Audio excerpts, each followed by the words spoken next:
Hello friends, ತಮಗೆಲ್ಲರೂ ಕೂಡ ಜ್ಞಾನಕಾಶಿ ಅಕಾಡೆಮಿಗೆ ಸ್ವಾಗತ. ಈ ಒಂದು ಕ್ಲಾಸ್ನಲ್ಲಿ 2025 ಮತ್ತು 26ನೇ ಸಾಲಿನಲ್ಲಿ ಮುಂದೆ ಬರುವಂಥ ಎಕ್ಸಾಮ್ಗಳಾದ TET, CTT ಮತ್ತು GPA ಮತ್ತು HSTR ಎಕ್ಸಾಮಿನೇಷನ್ಗೆ ಸಂಬಂಧಿಸಿದ ಹಾಗೆ ನಂಬರ್ ಸಿಸ್ಟಮ್ ಅಂತಕ್ಕಂಥದ್ದು ತುಂಬಾ ಮೇಜರ್ ಆಗಿರುವಂಥ ಒಂದು ಚಾಪ್ಟರ್ ಆಗಿದೆ. ಈ ಒಂದು ಚಾಪ್ಟರು ಈಗ ಕರ್ನಾಟಕ ಸಿಲೆಬಸ್ 9th ಚಾಪ್ಟ್ರಲ್ಲಿ ಮೊದಲೇ ಒಂದು ಚಾಪ್ಟರ್ ಇದೆ, ಸಂಖ್ಯಾ ಪದ್ಧತಿ ಅಥವಾ ನಂಬರ್ ಸಿಸ್ಟಮ್.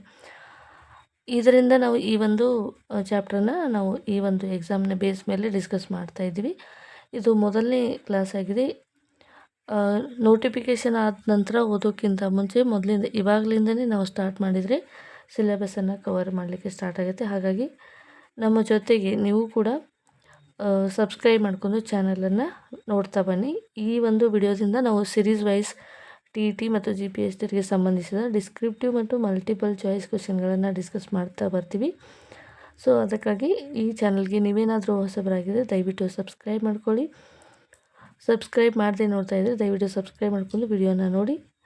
ಮತ್ತು ನಿಮಗೆ ಏನಾದರೂ ಡೌಟ್ಸ್ ಇದ್ದರೆ ದಯವಿಟ್ಟು ಕಮೆಂಟ್ ಬಾಕ್ಸಲ್ಲಿ ಕಮೆಂಟ್ ತಿಳಿಸಿ ಅಂತ ಹೇಳ್ತಾ, ಈಗ ಸಂಖ್ಯಾ ಪದ್ಧತಿ ನಂಬರ್ ಸಿಸ್ಟಮ್ ಅಂತಂದರೆ ಏನಿದೆ, ಅದರಲ್ಲಿ ಬರುವಂಥ ಸಬ್ ಟಾಪಿಕ್ಗಳು ಏನು, ಅಭಾಗಲಬ್ಧ ಸಂಖ್ಯೆಗಳು, ವಾಸ್ತವ ಸಂಖ್ಯೆಗಳ ದಶಮಾಂಶ ವಿಸ್ತರಣೆ, ಸಂಖ್ಯಾ ರೇಖೆಯ ಮೇಲೆ ವಾಸ್ತವ ಸಂಖ್ಯೆಗಳನ್ನು ಗುರುತಿಸುವಂಥದ್ದು, ವಾಸ್ತವ ಸಂಖ್ಯೆಗಳ ಮೇಲಿನ ಕ್ರಿಯೆಗಳಂದರೆ ಮಲ್ಟಿಪ್ಲಿಕೇಶನ್ನು, ಡಿವಿಷನ್ನು ಆ್ಯಂಡ್ ಫ್ರ್ಯಾಕ್ಷನ್, ಅದರ ಮೇಲಿರುವಂಥ ಕ್ರಿಯೆಗಳನ್ನು ಮಾಡುವಂಥದ್ದು. ನೆಕ್ಸ್ಟು ವಾಸ್ತವ ಸಂಖ್ಯೆಗಳ ಘಾತಾಂಕ ನಿಯಮಗಳು. ಇದೇ ಒಂದು ಚಾಪ್ಟರ್ಗೆ ಸಂಬಂಧಿಸಿದಂತೆ ಕೆಲವೊಂದು 6th ಸ್ಟ್ಯಾಂಡರ್ಡಲ್ಲಿ ಬರುತ್ತೆ, ಸ್ವಲ್ಪ ಪಾಠ ಮತ್ತು 10th ಸ್ಟ್ಯಾಂಡರ್ಡಲ್ಲಿ ಬರುತ್ತೆ. ಎಲ್ಲವನ್ನು ಕೂಡ ಈ ಒಂದು ನಂಬರಿಕ್ ಸಿಸ್ಟಮ್ ಏನಿದೆ ಆ ಒಂದು ಚಾಪ್ಟರ್ನ ನಾವು ಕವರ್ ಮಾಡುವಂಥ ಸಿರೀಸ್ ವೈಸ್ ಈ ಒಂದು ವಿಡಿಯೋನ ನಾವು ತರ್ತಾ ಹೋಗ್ತೀವಿ. ಸೊ ಇವಾಗ ಮೊದಲನೇದಾಗಿ ಸಂಖ್ಯಾ ಪದ್ಧತಿಯ ಮೇಲೆ ನಾವು ತಿಳ್ಕೋದಾದರೆ ಕೆಲವೊಂದಿಷ್ಟು ನಂಬರ್ಸ್ಗಳ ಒಂದು ಇಂಟ್ರೊಡಕ್ಷನ್ ನಿಮಗೆ ಬೇಕಾಗುತ್ತೆ. ಹಾಗಾದರೆ ಏನು ನಂಬರ್ಸ್ಗಳು ಅಂತಂದರೆ, ಮೊದಲನೇದಾಗಿ ಸ್ವಾಭಾವಿಕ ಸಂಖ್ಯೆಗಳು. ಸ್ವಾಭಾವಿಕ ಸಂಖ್ಯೆಗಳನ್ನು ನಾವು ನ್ಯಾಚುರಲ್ ನಂಬರ್ ಅಂತ ಹೇಳಿ ಕರಿತೀವಿ. ನ್ಯಾಚುರಲ್ ನಂಬರನ್ನು ನಾವು ಎನ್ ಎನ್ನುವಂಥ ಒಂದು ಲೆಟರಿಂದ ಇಂಡಿಕೇಟ್ ಮಾಡ್ತೀವಿ. ನ್ಯಾಚುರಲ್ ನಂಬರ್ ಸ್ಟಾರ್ಟ್ ವಿತ್ 1, ಒಂದರಿಂದ ಪ್ರಾರಂಭವಾಗಿ 1, 2, 3, 4 infinite number of present in a natural number. This is the natural number. Next one is whole number. Whole number is always start with a 0, 1, 2, 3 up to infinite number. And the next one is integer. Integer we are represented as a letter Z. Here including -1 or minus negative numbers and positive numbers. Including positive and negative number we called as a integer. Next one is integer we represent as a letter Z. Z ಇಂದ ನಾವು ಈ ಒಂದು ಇಂಟೀಜರ್ಗಳನ್ನು ಗುರುತಿಸ್ತೀವಿ. Rational number ಅಂದರೆ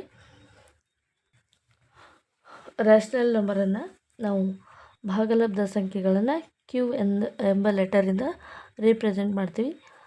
ಈಗ rational number ಅಂದರೆ ಏನು, 2/4 and 1/2 ಇವುಗಳಿಗೆ ನಾವು ರ್ಯಾಷನಲ್ ನಂಬರ್ ಅಂತ, ಇವುಗಳಿಗೆ ನಾವು ಭಾಗಲಬ್ಧ ಸಂಖ್ಯೆಗಳು ಅಂತ ಹೇಳಿ ಕರಿತೀವಿ. ಓಕೆನಾ. ಇದರಲ್ಲಿ ಈ ಪಾಸಿಟಿವ್ ರ್ಯಾಷನಲ್ ನಂಬರ್ ಕೂಡ ಇರುತ್ತೆ, ನೆಗೆಟಿವ್ ರ್ಯಾಷನಲ್ ನಂಬರ್ ಕೂಡ ಇರುತ್ತೆ. ಹಾಗಾಗಿ ಇಲ್ಲಿ ನಾವು ಏನು ಮಾಡಬೇಕಪ್ಪ ಅಂದರೆ ಈ ನಂಬರ್ಸ್ಗಳ ವ್ಯತ್ಯಾಸವನ್ನು ನಾವು ತಿಳ್ಕೊಬೇಕಾಗತ್ತೆ. ಅದೇ ರೀತಿಯಾಗಿ ಇರ್ಯಾಷನಲ್ ನಂಬರ್ ಅಂದರೆ ಏನು, ಅಭಾಗಲಬ್ಧ ಸಂಖ್ಯೆಗಳ ತಂದರೆ ಏನು, √2, √3 ಆ್ಯಂಡ್ √5 ಈ ರೀತಿಯಾಗಿರುವಂಥ ನಂಬರ್ಸ್ಗಳಿಗೆ ನಾವು ಇರ್ಯಾಷನಲ್ ನಂಬರ್ ಅಂತ ಹೇಳಿ ಕರಿತೀವಿ. ಈಗ ಈ ಒಂದು ನಂಬರ್ಸ್ಗಳಿಗೆ ನ್ಯಾಚುರಲ್ ನಂಬರ್ ಅಂದರೆ 0 ಇರೋದಿಲ್ಲ, ಹೋಲ್ ನಂಬರ್ ಅಂದರೆ 0 ಇರುತ್ತೆ. ಇಂಟೀಜರ್ ಅಂದರೆ ಇಲ್ಲಿ ಪಾಸಿಟಿವ್ ಮತ್ತು ನೆಗೆಟಿವ್ ನಂಬರ್ಸ್ಗಳು ಇರೋದ್ರಿಂದ ಇದನ್ನು ನಾವು ಇಂಟೀಜರ್ ಅಂತ ಹೇಳಿ ಕರಿತೀವಿ. ರ್ಯಾಷನಲ್ ನಂಬರ್ ಅಂದರೆ ಇದು P/Q ರೂಪದಲ್ಲಿ ಇರುತ್ತೆ.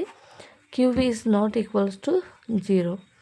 Q is not equals to 0. It means ಯಾವುದೇ ಒಂದು ಭಾಗಲಬ್ಧ ಸಂಖ್ಯೆಯನ್ನು ತೆಗೆದುಕೊಂಡಾಗ ನಮಗೆ ಛೇದ 0 ಇರಬಾರ್ದು. ಛೇದ 0 ಇದ್ದರೆ ಅದನ್ನು ನಾವು ಭಾಗಲಬ್ಧ ಸಂಖ್ಯೆ ಅಂತ ಹೇಳಿ ಕರೆಯೋಕ್ಕೆ ಆಗೋದಿಲ್ಲ. ಹಾಗಾಗಿ ಯಾವಾಗಲೂ ಭಾಗಲಬ್ಧ ಸಂಖ್ಯೆಗಳು P/Q ರೂಪದಲ್ಲಿ ಇರಬೇಕು. ಆದರೆ ಕ್ಯೂ ಏನಿರಬಾರ್ದು, 0 ಇರಬಾರ್ದು. ಇದು ಭಾಗಲಬ್ಧ ಸಂಖ್ಯೆ. ಇವುಗಳಿಗೆ ನಾವು ಅಭಾಗಲಬ್ಧ ಸಂಖ್ಯೆ ಅಂತ ಹೇಳಿ ಕರಿತೀವಿ.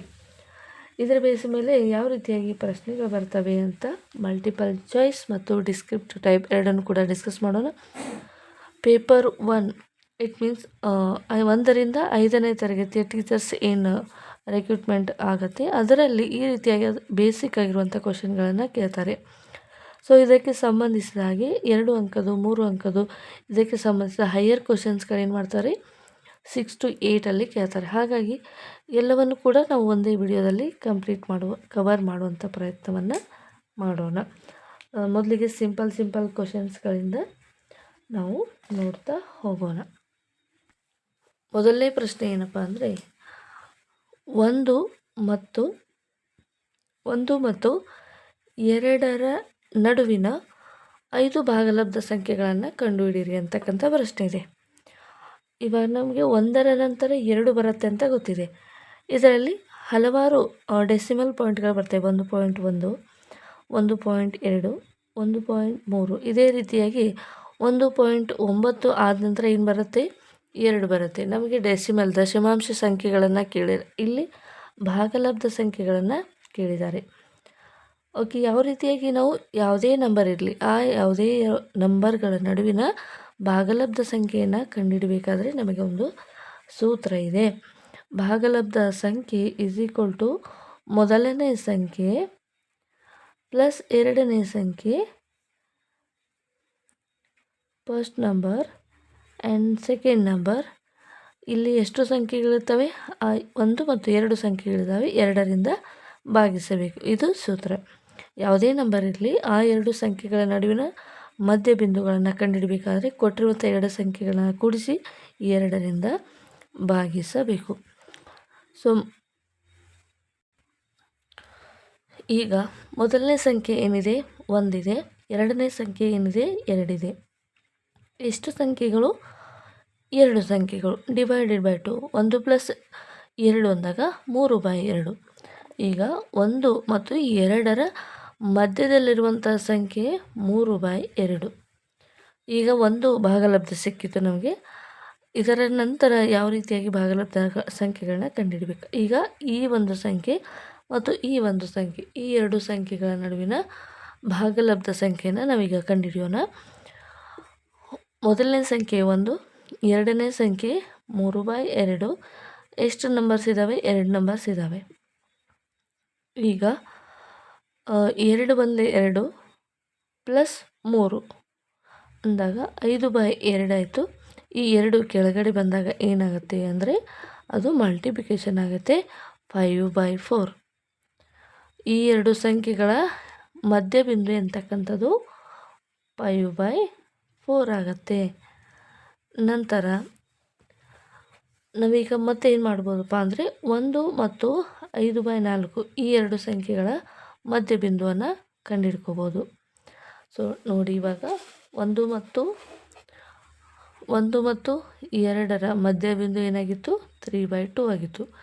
ಈ 2 ಸಂಖ್ಯೆಗಳ ಮಧ್ಯಬಿಂದು ಯಾವುದಾಗಿತ್ತಪ್ಪ ಅಂದರೆ 5/4 ಆಗಿರುತ್ತೆ. ನಂತರ ಈ 2 ಸಂಖ್ಯೆಗಳ ಮಧ್ಯಬಿಂದುವನ್ನು ಕಂಡುಹಿಡಿಯೋದಾದರೆ ಮೊದಲನೇ ಸಂಖ್ಯೆ 1, ಎರಡನೇ ಸಂಖ್ಯೆ 5/4 ಡಿವೈಡೆಡ್ ಎಷ್ಟು ನಂಬರ್ಸ್ ಇದ್ದಾವೆ 2 ನಂಬರ್ಸ್ ಇದ್ದಾವೆ divided by 2. 5 1s 5 plus 4 1s 4 plus 5 ಅಂದಾಗ 9/4 ಆಗುತ್ತೆ ಡಿವೈಡೆಡ್ ಬೈ 2. ಇದು 9, ಇದು 4 ಕೆಳಗಡೆ ಬಂದರೆ ಮಲ್ಟಿಪ್ಲಿಕೇಶನ್ ಆಗುತ್ತೆ. 4/2 ಅಂದಾಗ 8, 9/8. ಈ 2 ಸಂಖ್ಯೆಗಳ ನಡುವಿನ ಮಧ್ಯಬಿಂದು 9/8. ನಂತರ ನಾವು ಈ 2 ಮಧ್ಯಬಿಂದು ಸಂಖ್ಯೆಗಳ ನಡುವಿನ ಮಧ್ಯಬಿಂದುವನ್ನು ಕಂಡುಹಿಡಿಯೋಣ. 3/2 ಪ್ಲಸ್ 2 ಡಿವೈಡೆಡ್ ಬೈ 2. ಓಕೆ, ಈಗ ಈ 2 ಸಂಖ್ಯೆಗಳನ್ನು ನಾವು ಯಾವ ರೀತಿಯಾಗಿ ಫೈಂಡ್ ಔಟ್ ಮಾಡಬೇಕು ಅಂತ ಮೊದಲನೇದಾಗಿ ನೋಡೋದಾದರೆ ಈ ಒಂದು ಸಂಖ್ಯೆ ಏನಿದೆ ಅಂದರೆ 3/2 ಇದೆ ಪ್ಲಸ್ 2 ಇದೆ. ಛೇದದಲ್ಲಿ ಏನೂ ಇಲ್ಲ ಅಂತಂದರೆ 1 ಇರುತ್ತೆ. ಈಗ ನಮಗೆ ಛೇದಗಳು ಒಂದೇ ರೀತಿಯಾಗಿದ್ದಾಗ ಮಾತ್ರ ಈ 2 ಭಾಗಲಬ್ಧ ಸಂಖ್ಯೆಗಳನ್ನು ಕೂಡಿಸಲಿಕ್ಕೆ ಸಾಧ್ಯ ಆಗುತ್ತೆ. ಹಾಗಾದರೆ ಈ ಒಂದು ಛೇದವನ್ನು ಕೂಡ ಈ ಒಂದು 3/2 ಏನಿದೆ ಈ 2 ಅನ್ನು ನಾವು 1 ಮಾಡಲಿಕ್ಕೆ ಸಾಧ್ಯ ಇಲ್ಲ. ಹಾಗಾಗಿ ನಾವು 1 ಇರೋದನ್ನು 2 ಮಾಡಬೇಕು. ಹಾಗಾಗಿ 1ಕ್ಕೆ ಯಾವ ನಂಬರಿಂದ ಮಲ್ಟಿಪ್ಲಿಕೇಶನ್ ಮಾಡಿದಾಗ 2 ಬರುತ್ತೆ? 1 2 2. ಛೇದದಲ್ಲಿ ನೀವು 2ಅನ್ನು ಮಲ್ಟಿಪ್ಲಿಕೇಶನ್ ಮಾಡಿದ್ದೆ ಆದಲ್ಲಿ ಅಂಶದಲ್ಲೂ ಕೂಡ 2ಅನ್ನು ಮಲ್ಟಿಪ್ಲಿಕೇಶನ್ ಮಾಡಬೇಕು. ಇವಾಗ 3/2 ಪ್ಲಸ್ 2/4, 2 × 2 4 ಆ್ಯಂಡ್ 2 1 2. ಇವಾಗ ಎರಡು ಛೇದಗಳು ಒಂದೇ ಆಗ್ತಾ ಇದ್ದಾವೆ. ಇವುಗಳಿಗೆ ನಾವು ಲೈಕ್ ಫ್ರ್ಯಾಕ್ಷನ್ ಅಂತ ಹೇಳಿ ಕರಿತೀವಿ. ಈಗ ಇವುಗಳನ್ನು ಎಡಿಷನ್ ಮಾಡ್ಬೋದು. 3 + 4 ಅಂದಾಗ 7/2, 7 3 + 4 7 ಆ್ಯಂಡ್ ಛೇದ ಒಂದೇ ಆಗಿರೋದ್ರಿಂದ ನಾವು ಕಾಮನ್ ಆಗಿ ಒಂದೇ ಛೇದವನ್ನು ತಗೋಬೇಕು. 7/2 ಆಗುತ್ತೆ. ಇದು ಹೋಲ್ ಟರ್ಮ್ 7/2 ಆಯಿತು. 7/2 ಹೋಲ್ ಡಿವೈಡೆಡ್ ಬೈ 2 ಅಂತಂದಾಗ 7/4 7/4 ಅಂತಾಯಿತು. ಈಗ 3/2 ಮತ್ತು 2 ಈ ಎರಡು ಸಂಖ್ಯೆಗಳಿನ ಮಧ್ಯಬಿಂದು 7/4 ಆಗಿರುತ್ತೆ. ಈ ರೀತಿಯಾಗಿ ನೀವು infinite number of rational number we have to find between any 2 number. ಈ ರೀತಿಯಾಗಿ ನೀವು ಅನಂತವಾಗಿ ಭಾಗಲಬ್ಧ ಸಂಖ್ಯೆಗಳನ್ನು 2 ಸಂಖ್ಯೆಗಳ ಮಧ್ಯೆ ನಾವು ಕಂಡು ಹಿಡಿಯಬಹುದು. ಇದು ಒಂದು ಮೆಥಡ್ ಆದರೆ ಇನ್ನೊಂದು ಮೆಥಡಲ್ಲಿ ಕೂಡ ನಾವು ಕಂಡುಹಿಡಿಬೋದು. ಇನ್ನೊಂದು ಮೆಥಡ್ ಏನಪ್ಪ ಅಂದರೆ, ಈಗ 1 ಮತ್ತು 2ರ ನಡುವಿನ ಭಾಗಲಬ್ಧ ಸಂಖ್ಯೆಗಳನ್ನ ಕಂಡುಹಿಡಿಯಬೇಕಾಗಿದೆ. ಈ 1ಅನ್ನು ನಾವು 6/6 ಅಂತ ಬರೀಬೋದು. ಅದೇ ರೀತಿಯಾಗಿ 2ಅನ್ನು 12/6 ಅಂತ ಬರಿಬೋದು. ಅಥವಾ 1ಅನ್ನು 4/4 ಅಂತ ಬರಿಬೋದು. 2ಅನ್ನು 8/4 ಅಂತ ಕೂಡ ಬರಿಬೋದು. ಈ ರೀತಿಯಾಗಿ ಯಾವುದೇ ಒಂದು ನಂಬರನ್ನು ನೀವು ತೆಗೆದುಕೋಬೋದು. ನಾನೀಗ 6/6 12/6 ಅಂತ ತಗೋತಾ ಇದ್ದೀನಿ. ಈಗ 6/6 / 6 12/6. ಈಗ ಈ ಎರಡು ಛೇದಗಳು ಒಂದೇ ಆಗಿರೋದ್ರಿಂದ ಇಲ್ಲಿ ಅಂಶದಲ್ಲಿ ನಾವು ಯಾವುದೇ ನಂಬರನ್ನು ಚೇಂಜಸ್ ಮಾಡ್ಕೋಬೋದು. ಇದು 6 ಇದೆ. ಮುಂದಿನ ಸಂಖ್ಯೆ ಏನಿರುತ್ತೆ? 7/6. ಅದರ ಮುಂದಿನ ಸಂಖ್ಯೆ ಏನಾಗಿರುತ್ತೆ?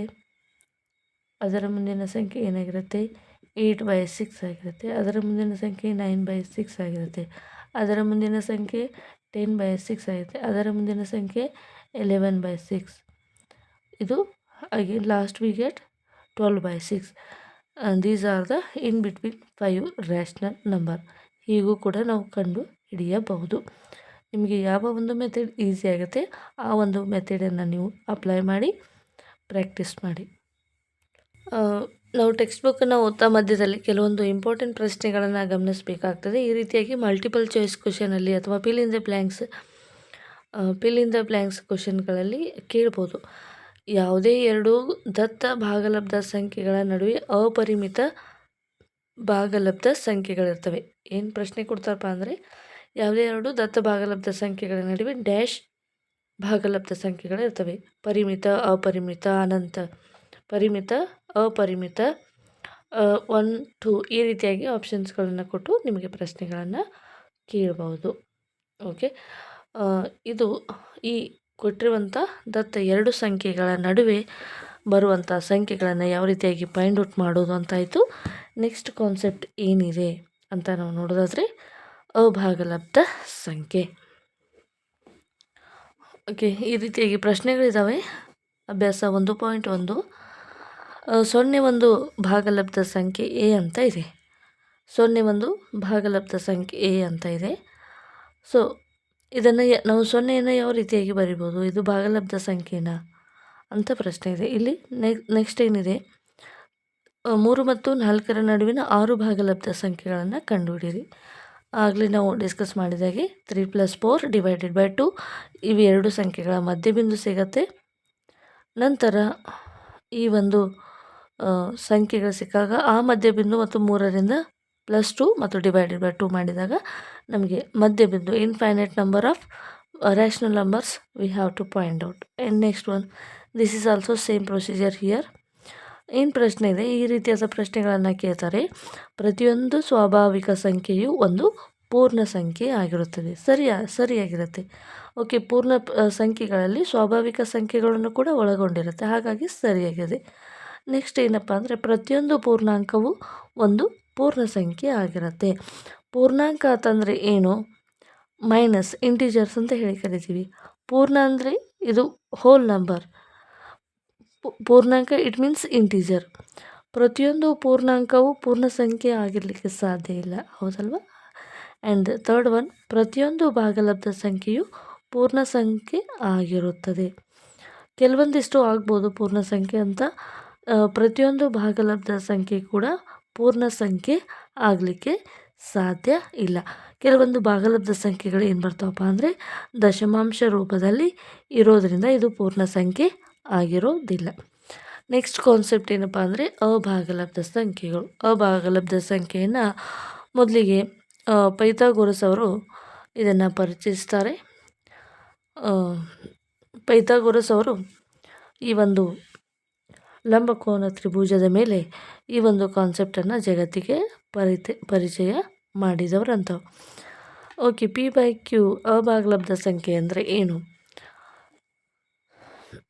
ಅಭಾಗಲಬ್ಧ ಸಂಖ್ಯೆ ಅಂದರೆ ಈಗ ಯಾವುದೇ ಒಂದು ಸಂಖ್ಯೆಯನ್ನು P/Q ರೂಪದಲ್ಲಿ ವ್ಯಕ್ತಪಡಿಸಲು ಸಾಧ್ಯವಿಲ್ಲದಿದ್ದರೆ ಅದನ್ನು ನಾವು ಅಭಾಗಲಬ್ಧ ಸಂಖ್ಯೆ ಅಂತ ಹೇಳಿ ಕರಿತೀವಿ.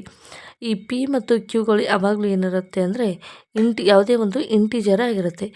ಯಾವಾಗಲೂ Q ನಾಟ್ ಈಕ್ವಲ್ ಟು 0, ಇದಕ್ಕೆ ನಾವು ಭಾಗಲಬ್ಧ ಸಂಖ್ಯೆ ಅಂತ ಹೇಳಿ ಕರಿತೀವಿ. P/Q ರೂಪದಲ್ಲಿ ವ್ಯಕ್ತಪಡಿಸಲಿಕ್ಕೆ ಸಾಧ್ಯ ಆಗದೇ ಇರುವಂಥ ನಂಬರ್ಗಳಿಗೆ ನಾವು ಅಭಾಗಲಬ್ಧ ಸಂಖ್ಯೆ ಅಂತ ಕರಿತೀವಿ. ಇದ್ರ ಬೇಸ್ ಮೇಲೆ ಸುಮಾರು GPSR ಮತ್ತು HSTR ಎಕ್ಸಾಮಿನೇಷನಲ್ಲೂ ಕೇಳಿರುವಂಥದ್ದು. GPSR ಎಕ್ಸಾಮ್ನಲ್ಲಿ √2 ಅಥವಾ √5 ಇದು ಒಂದು ಅಭಾಗಲಬ್ಧ ಸಂಖ್ಯೆ ಎಂದು ಸಾಧಿಸಿ ಎನ್ನುವಂಥದ್ದು 10th ಸ್ಟ್ಯಾಂಡರ್ಡ್ ವಾಸ್ತವ ಸಂಖ್ಯೆಗಳಿಂದ ತೆಗೆದುಕೊಂಡಿದ್ದಾರೆ. ಮತ್ತು ಮಲ್ಟಿಪಲ್ ಚಾಯ್ಸಲ್ಲಿ ಸುಮಾರು ಪ್ರಶ್ನೆಗಳನ್ನು ಕೇಳುವುದರಿಂದ ಅಭಾಗಲಬ್ಧ ಸಂಖ್ಯೆ ಅಂತಕ್ಕಂಥದ್ದು ತುಂಬಾ ಇಂಪಾರ್ಟೆಂಟ್ ಆಗಿರುವಂಥದ್ದು. ಓಕೆ, ಈಗ ಅಭಾಗಲಬ್ಧ ಸಂಖ್ಯೆ ಮೇಲೆ ನಾವು ಏನನ್ನು ಫೋಕಸ್ ಮಾಡಬೇಕಾಗಿದೆ, ಏನನ್ನು ಡಿಸ್ಕಸ್ ಮಾಡಬೇಕಾಗಿದೆ ಅದನ್ನು ನಾವು ಈಗ ನೋಡೋಣ.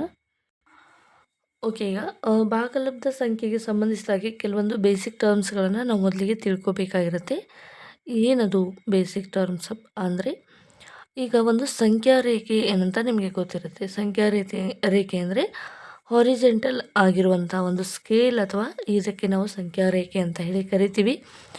ಯಾವ ಒಂದು ಪಾಯಿಂಟಿಂದ ಸ್ಟಾರ್ಟ್ ಆಗಿರುತ್ತೆ ಅದನ್ನು ನಾವು ಒರಿಜಿನ್ ಅಂತ ಹೇಳಿ ಕರಿತೀವಿ. ಈ ಒಂದು ಸಂಖ್ಯಾ ರೇಖೆ ಮೇಲೆ 1ಅನ್ನು ರಿಪ್ರೆಸೆಂಟ್ ಮಾಡಬೇಕಾದ್ರೆ ನಾವು ಈ ರೀತಿಯಾಗಿ ರಿಪ್ರೆಸೆಂಟ್ ಮಾಡ್ತೀವಿ. 2ಅನ್ನು ರಿಪ್ರೆಸೆಂಟ್ ಮಾಡಬೇಕಾದ್ರೆ ಈ ರೀತಿಯಾಗಿ ರಿಪ್ರೆಸೆಂಟ್ ಮಾಡ್ತೀವಿ. ಅದೇ ರೀತಿಯಾಗಿ ಸಂಖ್ಯಾ ರೇಖೆಯ ಮೇಲೆ 2.2ಅನ್ನು ಗುರುತಿಸಿ ಅಂತಂದಾಗ ಏನು ಮಾಡ್ತೀರಾ?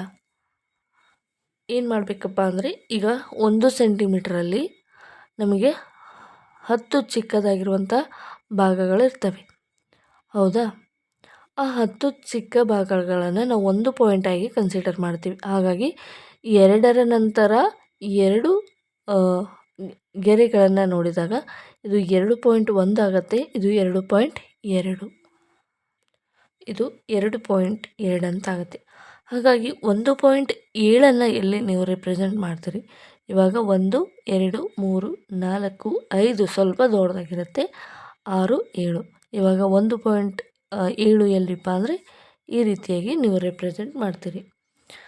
ನಂತರ ನೀವು ಭಾಗಲಬ್ಧ ಸಂಖ್ಯೆಗಳನ್ನು ಸಂಖ್ಯಾ ರೇಖೆಯ ಮೇಲೆ ಗುರುತಿಸುವುದಾದರೆ ಯಾವ ರೀತಿಯಾಗಿ ರಿಪ್ರೆಸೆಂಟ್ ಮಾಡ್ತೀರಾ? ಈಗ 7/6 ಅಥವಾ 8/6 ಅಥವಾ 11/6 ಇದನ್ನು ನಾವು ಸಂಖ್ಯಾ ರೇಖೆಯ ಮೇಲೆ ಗುರುತಿಸಬೇಕು. ಯಾವ ರೀತಿಯಾಗಿ ಗುರುತಿಸಬೇಕು?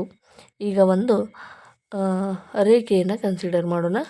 ಇದಕ್ಕೆ ನಾವು 0 ಅಂತ ಹೇಳಿ ಕನ್ಸಿಡರ್ ಮಾಡೋಣ. ಇಲ್ಲಿ ನೀವು ಮೇಲೆ ಬರೆದಿರುವಂಥ ಭಾಗಲಬ್ಧ ಸಂಖ್ಯೆಗಳನ್ನು ಗಮನಿಸ್ತಾ ಇದ್ದೀರಾ. ಈ ಭಾಗಲಬ್ಧ ಸಂಖ್ಯೆಗಳು ಏನಿದಾವಪ್ಪ ಅಂದರೆ ಎಲ್ಲವೂ ಕೂಡ ಛೇದದಲ್ಲಿ 6 ಇದೆ. ಎಲ್ಲವೂ ಕೂಡ ಛೇದದಲ್ಲಿ ಏನಿದೆ 6 ಇದೆ. ಹಾಗಾಗಿ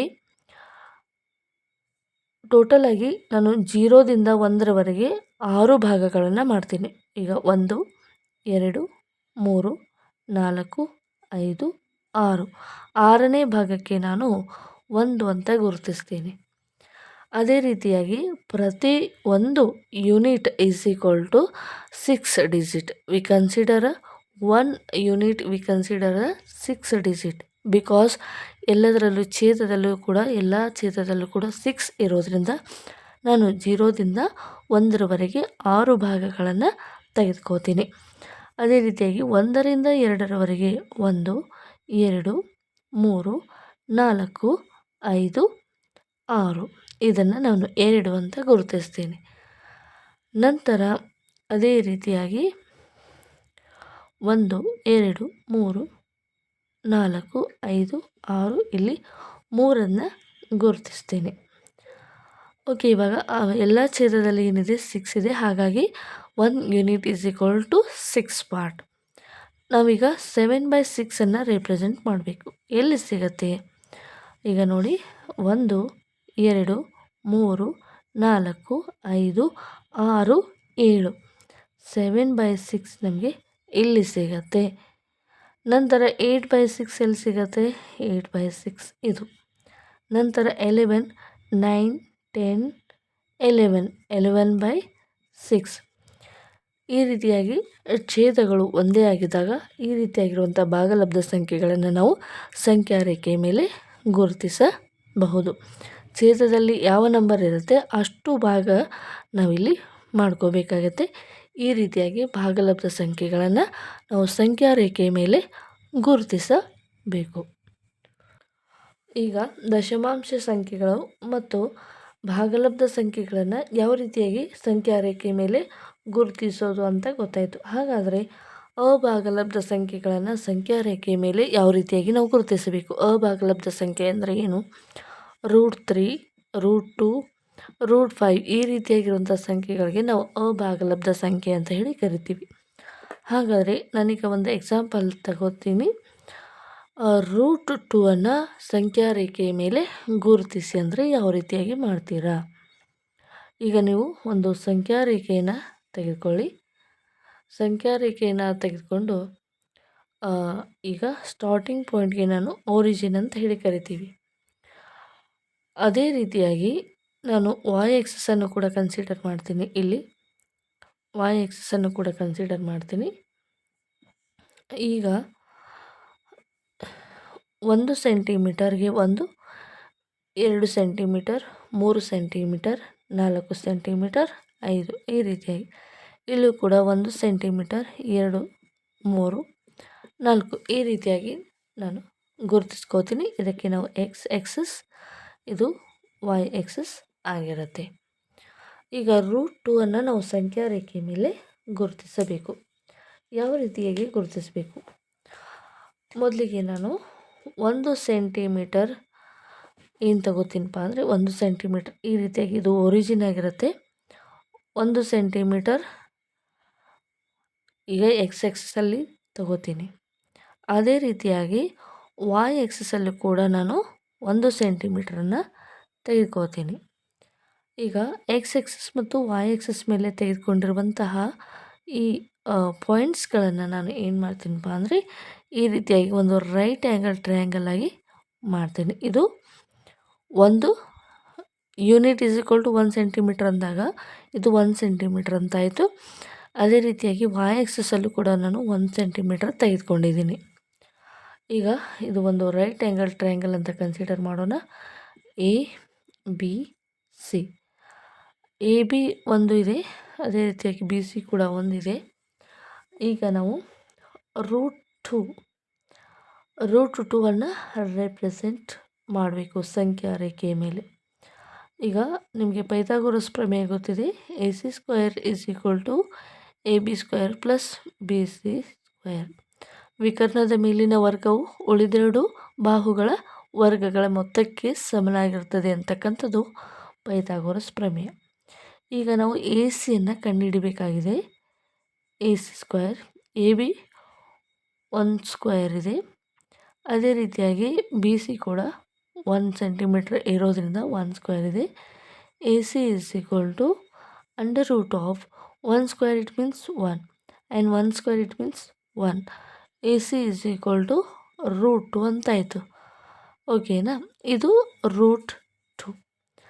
ಹಾಗಾದರೆ ಇದನ್ನು ನಾವು ಸಂಖ್ಯಾ ರೇಖೆಯ ಮೇಲೆ ಎಲ್ಲಿ ರಿಪ್ರೆಸೆಂಟ್ ಮಾಡಬೇಕು? ನೀವು ಒಂದು ತ್ರಿಜ್ಯವನ್ನು ಇಲ್ಲಿ ತಗೋಬೇಕು.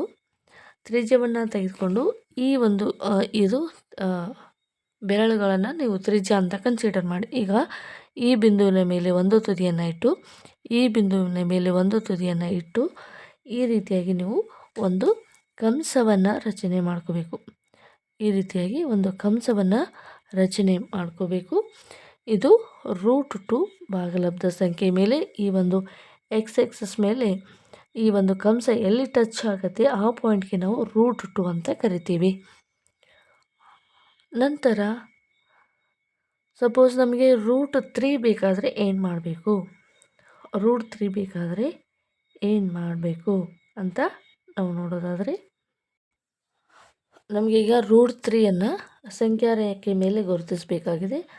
ಹಾಗಾದರೆ ಯಾವ ರೀತಿಯಾಗಿ ಗುರುತಿಸಬೇಕು ಅಂತ ನೋಡೋದಾದರೆ, ಆಲ್ರೆಡಿ ನಮಗೆ ರೂಟ್ 2 ಎಂತಕ್ಕಂಥದ್ದು ಸಿಕ್ಕಿರುತ್ತೆ.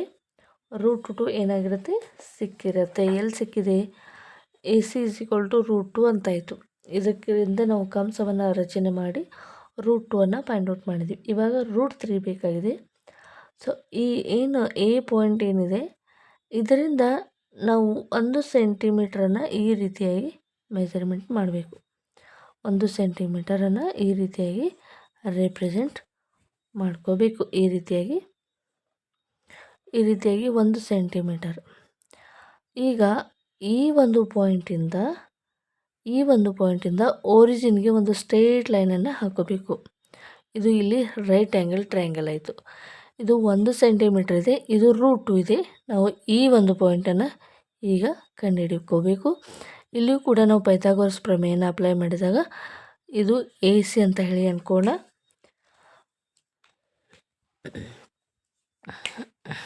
ಇದು A ಆಗಿರಲಿ, ಇದು O ಆಲ್ರೆಡಿ ಇದೆ.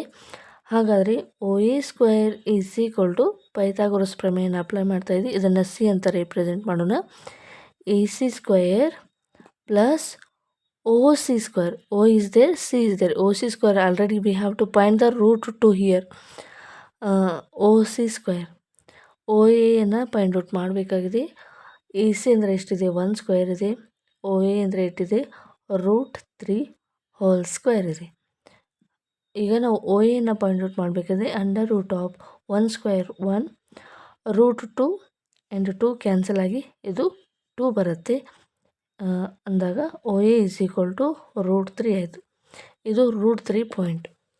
ಅದೇ ರೀತಿಯಾಗಿ ನಾವು ತ್ರಿಜ್ಯವನ್ನು ಯೂಸ್ ಮಾಡಿಕೊಂಡು ಈ ಒಂದು ಪಾಯಿಂಟಿಂದ ಈ ಪಾಯಿಂಟ್ವರೆಗೂ ನಾವು ಈ ರೀತಿಯಾಗಿ ಒಂದು ಕಂಸವನ್ನು ರಚನೆ ಮಾಡ್ಕೋಬೇಕು. ಇದು ಕರ್ವ್ ಬರುತ್ತೆ, ಈ ರೀತಿಯಾಗಿ ಆರ್ಕ್ ಬರುತ್ತೆ. ಈಗ ಈ ಪಾಯಿಂಟು ಎಲ್ಲಿ ಟಚ್ ಆಗುತ್ತೆ ಆ ಪಾಯಿಂಟ್ ಏನಾಗಿರುತ್ತೆ ಅಂದರೆ ರೂಟ್ 3 ಆಗಿರುತ್ತೆ. ಇದು ನಿಮಗೆ ಇನ್ನೂ ಇದು ಕನ್ಫ್ಯೂಷನ್ ಇದ್ದರೆ, ಇದ್ರ ಬಗ್ಗೆ ನಿಮ್ಗೆ ಏನಾದರೂ ಕನ್ಫ್ಯೂಷನ್ ಇದ್ದರೆ ದಯವಿಟ್ಟು ಕಮೆಂಟ್ ಮಾಡಿ ತಿಳಿಸಿ. ಇದನ್ನು ನಾವು ಗ್ರಾಫಲ್ಲೇ ತಿಳಿಸುವಂಥ ಪ್ರಯತ್ನವನ್ನು ಮಾಡೋಣ. ಇದು ಭಾಗಲಬ್ಧ ಸಂಖ್ಯೆಗಳು, ಸಂಖ್ಯಾ ಪದ್ಧತಿಗೆ ಸಂಬಂಧಿಸಿದ ಕೆಲವೊಂದು ಇಂಟ್ರೊಡಕ್ಷನು, ಅದಕ್ಕೆ ಸಂಬಂಧಿಸಿದ ಕೆಲವೊಂದು ಇಂಪಾರ್ಟೆಂಟ್ ಕ್ವಶನ್ಗಳನ್ನು ಕೂಡ ಡಿಸ್ಕಸ್ ಮಾಡಿದ್ದೀವಿ. ಈ ಸಂಖ್ಯಾ ರೇಖೆ ಮೇಲೆ ಗುರುತಿಸುವಂಥದ್ದು ನಿಮಗೇನಾದರೂ ಡೌಟ್ಸ್ ಇದ್ದರೆ ದಯವಿಟ್ಟು ಕಮೆಂಟ್ ಮಾಡಿ ತಿಳಿಸಿ. ಇನ್ ಡೀಟೇಲಾಗಿ ಹೇಳುವಂಥ ಪ್ರಯತ್ನವನ್ನು ಮಾಡೋಣ. ಐ ಹೋಪ್ ನಿಮಗೆ ಇದು ಅರ್ಥ ಆಗಿರುತ್ತೆ ಅಂತ ಅನ್ಕೋತೀನಿ. ಮುಂದಿನ ಒಂದು ಕ್ಲಾಸಲ್ಲಿ ನಾವು ಈ ಒಂದು ಸಂಖ್ಯಾ ರೇಖೆಯ ಮೇಲೆ ಬರುವಂಥ ಈ ಒಂದು ಸಂಖ್ಯಾ ಅಂದರೆ ನಂಬರ್ ಸಿಸ್ಟಮ್ ಮೇಲೆ ಬರುವಂಥ ವಾಸ್ತವ ಸಂಖ್ಯೆಗಳು, ಅವುಗಳ ದಶಮಾಂಶ ವಿಸ್ತರಣೆಯನ್ನು ಯಾವ ರೀತಿಯಾಗಿ ನಾವು ಕಂಡುಹಿಡಬೇಕು, ಅದರ ಬೇಸ್ ಮೇಲೆ ಡಿಸ್ಕ್ರಿಪ್ಟಿವ್ ಆಗಿ ಯಾವ ರೀತಿಯಾಗಿ ಪ್ರಶ್ನೆಗಳು ಬರ್ತವೆ ಅಂತ ಡಿಸ್ಕಸ್ ಮಾಡೋಣ ಮುಂದಿನ ಒಂದು ಕ್ಲಾಸ್ನಲ್ಲಿ. ಅಲ್ಲಿವರೆಗೂ ನಮ್ಮ ಚಾನಲನ್ನು ವಿಸಿಟ್ ಮಾಡ್ತಾ ಇರಿ. ಈ ಚಾನಲ್ಗೆ ಹೊಸಬರಾಗಿದ್ದರೆ ದಯವಿಟ್ಟು ಸಬ್ಸ್ಕ್ರೈಬ್ ಮಾಡ್ಕೊಳ್ಳಿ. Thank you for watching.